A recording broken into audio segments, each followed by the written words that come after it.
बिस्मिल्लाहिर्रहमानिर्रहीम। अस्सलामु अलैकुम वरहमतुल्लाहि वबरकातुहू। उम्मीद करता हूँ आप हज़रात आफियत, खैरियत और ईमान की सेहत और सलामती के साथ होंगे। अल्लाह सुब्हानहू व तआला ऐसे आपको खुश और ईमान की सलामती के साथ रखे। दोस्तों, जैसे आप जानते हैं कि हाल ही के अंदर मेवात यानी कि हरियाणा के अंदर फसादात हो रहे हैं और वहाँ पर घरों को तोड़ा जा रहा है और आगजनी की जा रही है और वहाँ पर ज़बरदस्त हंगामा होया जा रहा है। इस वक्त पंडित जी ने बीजेपी सरकार को अच्छी तरह से लताड़ा है और वो पूरा का पूरा इल्ज़ाम जो मेवात यानी कि हरियाणा का दे रहे हैं, वो टारगेट कर रहे हैं बीजेपी सरकार कि बीजेपी सरकार आवाम के अंदर नाइत्तेफाकी पैदा करके यहाँ पर फसादात फैलाकर सत्ता पाना चाहती है 2024 की। तो दोस्तों, वीडियो को पूरी लास्ट तक देखेंगे और समझेंगे कि आखिरकार पंडित जी ने बीजेपी सरकार को इस तरीके से क्यों धोया है कि जिस पर पत्रकार जो महोदय हैं वो भी परेशान हाल है। और साथ में सुनेंगे डॉक्टर जाकिर नायक को भी। डॉक्टर जाकिर नायक बताते हैं कि आखिरकार ये फसादात होते क्यों हैं और इसकी क्या वजह है और लोग सत्ता किस तरीके से पाने की कोशिश करते हैं। आवाम का खून पानी की तरह बहाते हैं, उसके बाद ये लोग अपनी कुर्सी को हड़पते हैं और आवाम के खून को चूसते हैं। तो दोस्तों, आप मेरे साथ बने रहें वीडियो के आखिर तक। अगर आप हमारे चैनल पर नए हो तो कर लीजिए चैनल को सब्सक्राइब और साथ में बेल आइकन जरूर प्रेस करें ताकि वीडियो आपकी इमीडिएट पहुंचती रहे और आप हमारे वीडियो से मुस्तफिज होते रहें। तो चलिए दोस्तों, आपका वक्त ज़ाया ना करते हुए हम आज का टॉपिक शुरू करते हैं।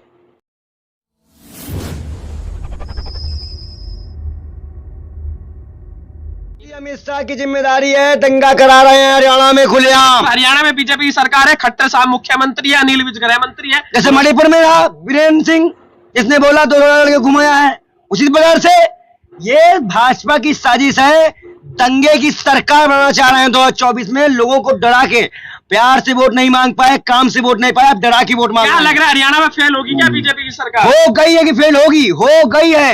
बेटियों का सम्मान करने वाली, किसानों को रौंदने वाली ये खट्टर बेजुल्मी सरकार, किसानों को रुलाने वाली, ये आएगी बेशरम। और यही के डर से मोदी जी अब दंगा करवा रहे हैं।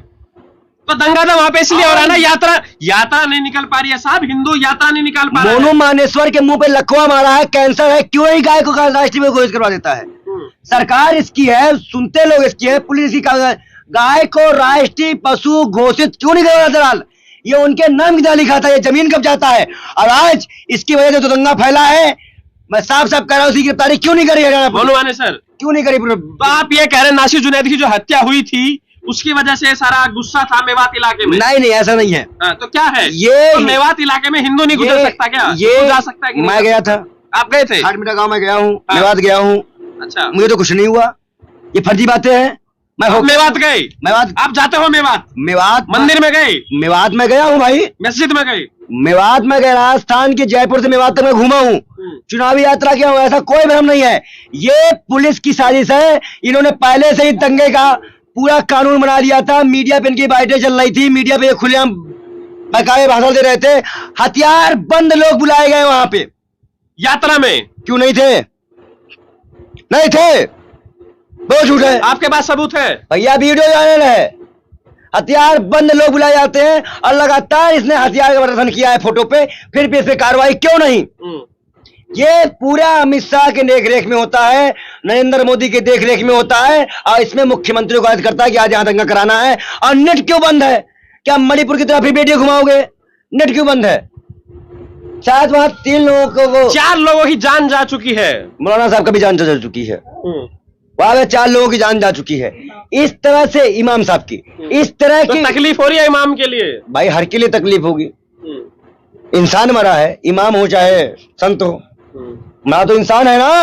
आप तो नमाज वाले संत हैं। बीजेपी के नेता तो नहीं मरते हैं, उनके बच्चे तो नहीं मरते हैं, चाहे गाड़ी से कुचलते हैं। इसमें बीजेपी कांग्रेस का मुद्दा थोड़ी ना है। वहां से जो लोग गुजर रहे थे वो धार्मिक लोग हैं, धार्मिक यात्रा निकाल रहे हैं। बता दे, पुलिस की पास इतनी ताकत है कि बेटियां घसीट सकती है, लेकिन पुलिस लगा के दंगा कंट्रोल नहीं करवा पा रही। तो आप क्या चाहते हैं? यात्राओं पर बैन लगा दिया जाए, हिंदू अपनी यात्रा ना निकाले? सारे यात्राओं बैन न लगे, पुलिस अपना काम सही से करे, सरकार अपना काम करे। ये दंगा कराने वाली सरकार नहीं चाहिए। जहां देखो मोदी अमित शाह एक गुंडे खुलेआम बहन बेटियों को नोच रहे हैं, खुलेआम दंगा करते हैं बेशर्मो। और हमें बताते हो तुम लोग क्या हुआ मणिपुर में? खुलेआम इनके लोग घुस तो मेवात में कौन और कौन उसमें थे? वो ये तो विश्व हिंदू परिषद की यात्रा थी ना, बीजेपी का थोड़ी ना इससे कोई भैया लेना देना है। विश्व हिंदू परिषद वाले को, बजरंग दल वालों को लकवा मार जाता है। क्यों नहीं गाय को राष्ट्रीय पशु घोषित करते? क्योंकि सबसे ज्यादा बीफ स्पोर्ट इंडिया से होता है, सबसे ज्यादा गाय वाला काट के यहाँ से बेची जाती है। तब इनके मुंह से आवाज क्यों नहीं दबाते आप क्यों सरकार नहीं है? गए यात्रा में? आप तो संत है, जाते हो कभी यात्रा में? नहीं जाते हो। हम हथियारबंद यात्रा का समर्थन नहीं करते। भगवान भोले ने कांवड़ लेके जल लेके बुलाया है, हथियार और गुंडाई करने के लिए नहीं बुलाया है। मेरा नाम हरिपद विश्वास, मैं बंगाल मालदा गाजोल से आया हूँ। मैं एक रिटायर फौजी हूँ और अभी मैं प्राइमरी टीचर हूँ। हम कहीं भी देखते हैं कोई भी धर्म में बेगुनाहों को कोई कातिल करना, जुल्म करना, ये नहीं लिखा। लेकिन हम देखते हैं दुनिया में कहीं भी, तो मुस्लिम हो या हिंदू हो, बेगुनाहों के ऊपर जुल्म करते हैं। वो धर्म के प्रचार पर, जहाँ पर देखिए मुसलमान ज़्यादा है तो हिंदू के ऊपर, और हिंदू जहाँ ज़्यादा है तो मुसलमान के ऊपर। तो धर्म क्या है? और ईश्वर ने, अल्लाह ने क्यों नहीं एक धर्म किया और एक धर्म ग्रंथ नहीं किया? ये मेरा क्वेश्चन है। भाई साहब का बहुत अच्छा सवाल है। भाई साहब का सवाल है कि धर्म के नाम पे कत्ल हो रहा है। जब मुसलमान मेजॉरिटी में तो हिंदू कत्ल होता है, जहाँ हिंदू मेजॉरिटी में तो मुसलमान के ऊपर कत्ल होता है। ऐसा क्यों? खुदा ने एक धर्म क्यों नहीं बनाया? बहुत अच्छा सवाल है। कुरान में लिखा है सूरह अल इमरान में, सूरा नंबर 3 आयत नंबर 19 में, इन्ना दीन इंदल्लाहिल इस्लाम, अल्लाह सुब्हाना व तआला के नजदीक एक ही दीन सही है और वो दीन है इस्लाम। अमन हासिल करना अल्लाह सुब्हाना व तआला के अहकामात के मुताबिक। अल्लाह ने, ईश्वर ने, भगवान ने एक ही धर्म भेजा, लेकिन वक्त गुजरते हुए लोग इसमें तब्दीली लाए। इसीलिए कुरान मजीद में लिखे अल्लाह ने एक ही दीन भेजा, एक ही धर्म भेजा, वो है अमन हासिल करना अल्लाह सुब्हाना व तआला के अहकामात के मुताबिक। इसे कहते हैं इस्लाम। आप चाहे अरबी में बोलो, चाहे इंग्लिश में बोलो, peace acquired by submitting your will to God, that is the only religion. और अल्लाह सुब्हाना व तआला ने हर दौर में पैगंबर भेजे, लेकिन जितने भी पैगंबर आए थे वो सिर्फ अपने वक्त के लिए महदूद थे और अपने लोगों के लिए थे। और जब भी पैगंबर भेजे, जब भी किताब नाजिल हुई, लोगों ने किताब को बदला और उसमें तब्दीली लाए और एक नया मजहब पैदा हो गया, एक नया दीन पैदा हो गया। तो अल्लाह ने एक नई किताब भेजी, नया पैगंबर भेजा, लोगों ने उसके ऊपर अमल किया। फिर चंद साल के बाद, 10 साल, 20 साल, 50 साल, 100 साल के बाद उसमें तब्दीली आए, लोग ने अपने फायदे के लिए उसे बदला और एक नया मजहब पैदा हो गया, एक नया धर्म पैदा हो गया। इस तरीके से अल्लाह ने कई किताबें नाजिल की और हमारे रसूल फरमाते हैं मोहम्मद सल्लल्लाहु अलैहि वसल्लम, अल्लाह ने 1,24,000 पैगंबर इस दुनिया में भेजे। लेकिन अल्लाह सुब्हाना व तआला ने आखिरी पैगंबर मोहम्मद सल्लल्लाहु अलैहि वसल्लम और आखिरी किताब, आखिरी वही कुरान मजीद 1400 साल पहले भेजी। और इसमें अल्लाह ताला फरमाते हैं कि क्योंकि ये आखिरी किताब है, ये सिर्फ मुसलमानों के लिए नहीं, सिर्फ अरबों के लिए नहीं भेजी थी, बल्कि सारी इंसानियत के लिए भेजी थी। और क्योंकि ये आखिरी किताब है, ये महदूद नहीं 10 साल के लिए, 100 साल के लिए, 1000 साल के लिए, जब तक क़यामत आएंगी उस वक्त तक के ये किताब सही रहेंगी।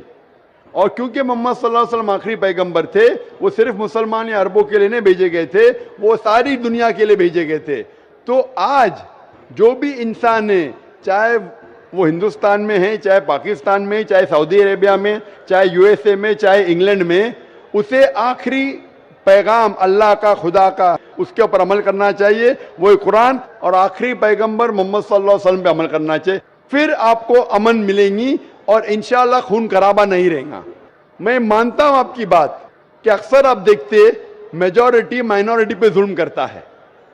मैं आपसे पूछना चाहता हूं भाई साहब, इस किशनगंज में मेजॉरिटी मुस्लिम की है क्या हिंदू की है?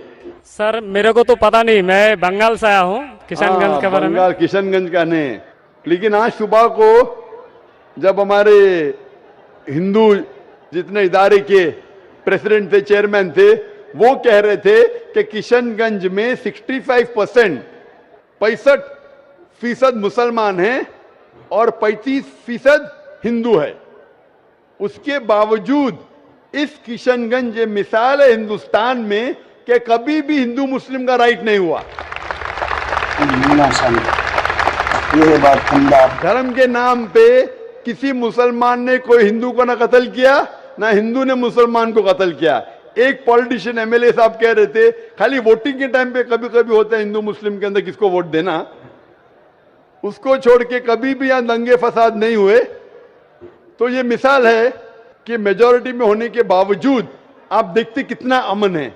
और आप खुशनसीब है क्या मीडिया ये अमन को खराब नहीं कर रही। मीडिया को पता चल जाएगा मुसलमान अमन से रह रहे तो आपके अमन और शांति को अशांति में बदल देंगी। सबसे अच्छी मिसाल है कश्मीर। कश्मीर में देखो क्या हो रहा है, मीडिया आप देखेंगे, मीडिया इतना उसके पीछे लग गई कि शांति को अशांति में बदल दी। तो मैं अल्लाह से दुआ करता हूं कि किशनगंज का माहौल अमन रहे। आप मीडिया से बचिए, आप सही धर्म का पालन कीजिए, इंशाअल्लाह आपको अमन और शांति मिलेंगी। लेकिन आपके सवाल का जवाब यह है कि अल्लाह ने, ईश्वर ने, खुदा ने एक ही दीन भेजा है, वो है अमन हासिल करना। ईश्वर भगवान अल्लाह के जो भी अहकामात है उसको अमल में लाने के बाद, और हर इंसान अगर ये ढूंढे कि सही ईश्वर कौन है और उसका कहना क्या है, तो इंशाअल्लाह दुनिया में अमन रहेगा। लेकिन कई लोग नहीं चाहते कि दुनिया में अमन रहे, इसीलिए वो देखते हैं इस हमारे हिंदुस्तान में, सारी दुनिया में हिंदुस्तान एक ऐसा मुल्क है जहां सबसे ज्यादा मजहब के नाम पे राइट्स हुए, दंगे फसाद हुए।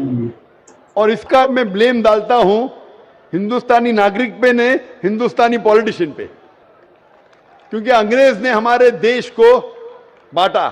अंग्रेज आए थे हिंदुस्तान में तिजारत करने के लिए, लेकिन हम पे हुकूमत की।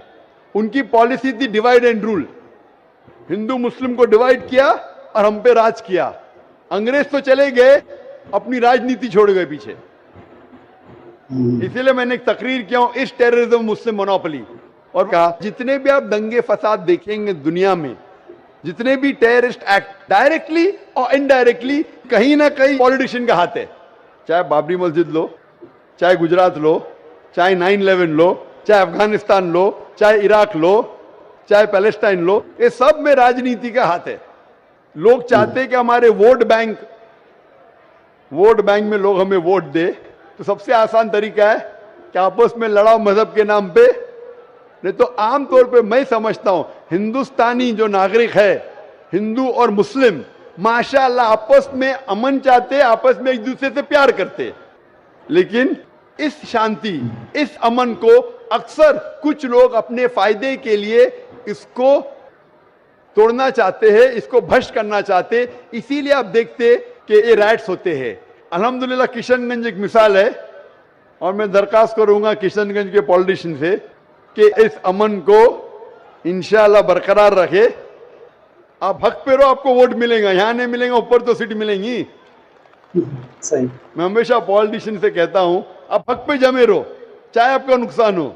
यहां सीट नहीं मिलेंगी, ऊपर तो मिलेंगी। ये सीट तो टेम्परेरी है, ये सीट आपकी दुनिया की टेम्परेरी है। कितने साल जिएंगे आप? 50 साल, 60 साल, 80 साल, कितने साल जिएंगे? ऊपर की तो परमानेंट सीट है ना। ये सीट को छोड़िए, आखिरत की सीट की फिक्र कीजिए। तो इसीलिए जो ईश्वर का पैगाम है, खुदा का पैगाम है, अल्लाह का पैगाम है, हक पे रहिए और हक का साथ दीजिए। चाहे आपको यहाँ सीट मिली का नहीं मिली, आखिरत में तो मिलेंगी और वो हमेशा आपके साथ रहेंगी। तो दोस्तों, ये तो आप समझ गए होंगे, ये देश के अंदर, दुनिया के अंदर जहाँ भी झगड़े, फसादात, राइट्स जो हो रहे हैं, उनकी सिर्फ और सिर्फ वाहिद जो वजह है वो ये है कि हम लोगों को सीट चाहिए। आवाम का खून बहे पानी की तरह हम पर असर नहीं पड़ता, मगर हमें चाहिए राजनीति में सियासत, और हमें सत्ता चाहिए। हम हर तरीके से आवाम को तबाह करेंगे, बर्बाद करेंगे। कभी धर्म के नाम पर बांटेंगे, कभी सियासत के नाम पर बांटेंगे, कभी छोटे और बड़े के नाम पर बांटेंगे, कभी जात और बिरादरी के नाम पर बांटेंगे। हम इनको बांटते रहेंगे और इनके ऊपर सियासत करते रहेंगे। यही राज था उन लोगों का जिन लोगों ने हमारे ऊपर तकरीबन 200 साल राज किया है। कि हमारे देश के अंदर, हिंदुस्तान के अंदर आए थे तिजारत करने के लिए, लेकिन उन्होंने तिजारत के साथ साथ में हमें पॉलिटिक्स भी करना शुरू कर दी। और इतनी पॉलिटिक्स करी कि यहाँ की हिंदू और मुसलमान को आपस में लड़ाया और हम लोगों पर राज किया। तो जब तक हम लोग आपस में लड़ते रहेंगे, जो राजगद्दी वाले राज के ऊपर ऐसे ही राज करते रहेंगे। तो बहरहाल बात यह कि हम लोगों को झगड़ा और फसाद से बचना है, क्योंकि 2024 का जो इलेक्शन है वह सरों के ऊपर मौजूद है। और इसी वजह से जितने पॉलिटिशियन वाले लोग हैं ये चाहते हैं कि आपस में खुंदक हो, आपस में लड़ाई बजे, एक दूसरे का सिर फूटे, 100 इधर से मरे 100 उधर से मरे, हजारों लोग जेलों में पहुंचे और ये अपनी रोटियों को उस पर सीखता रहे। इनको इस तरह से मजा आता है। किसी के भाई मर जाता है, किसी के वालिद मर जाते हैं, किसी का छोटा और बड़ा मरता है, इनका क्या बिगड़ता है? कुछ भी नहीं बिगड़ता है। इसलिए दोस्तों इनके बहकाव में ना आकर के अपने घर और परिवार का पूरा ख्याल कीजिए, क्योंकि वो जितने भी आपके परिवार वाले हैं वो सिर्फ और सिर्फ आपसे लगाव करते हैं, आपसे मोहब्बत करते हैं। गैरों की मोहब्बत में आकर आप अपने घर को बिल्कुल तबाह और बर्बाद न कीजिए। रही बात वोट देने की और लेने की, वोट देने का सबका अधिकार है, जिसका मन चाहे जहाँ चाहे वहाँ वोट दे सकता है। लेकिन इसके बरक्स आज तो देश के अंदर ये हालत हो गई है कि एक बंदा, एक ऑफिसर 4 लोगों को खत्म कर देता है, 4 लोगों को शूट कर देता है, सिर्फ इस वजह से कि तुम्हें इस सरकार को वोट देना है। क्या यही सियासत का नाम है? क्या ऑफिसरों को ये बात सिखा दी गई है कि जो लोग हमें वोट ना दे उसको शूट कर दिया जाए? तो दोस्तों ऐसे जालिमों से बचने की सख्त ज़रूरत है। तो हम लोगों को चाहिए कि हम आपस में इत्तेहाद से मिलजुल कर रहें। आज के लिए इतना ही काफ़ी। आपसे मुलाकात होगी नए टॉपिक के साथ। आपसे छोटी सी इल्तमास है, अगर आप हमारे चैनल पर नए हो तो कर लीजिए चैनल को सब्सक्राइब और साथ में बेल आइकन ज़रूर प्रेस करें, ताकि आपको नई वीडियो वक्त पर पहुँचे और आप हमारे वीडियो से मुस्तफ़ीज़ हो सकें। तो चलिए दोस्तों, आज आपका वक्त ज़ाया ना करते हुए आज का मौजू यहीं पूरा करते हैं। दीजिए अपने भाई को इजाज़त। अल्लाह।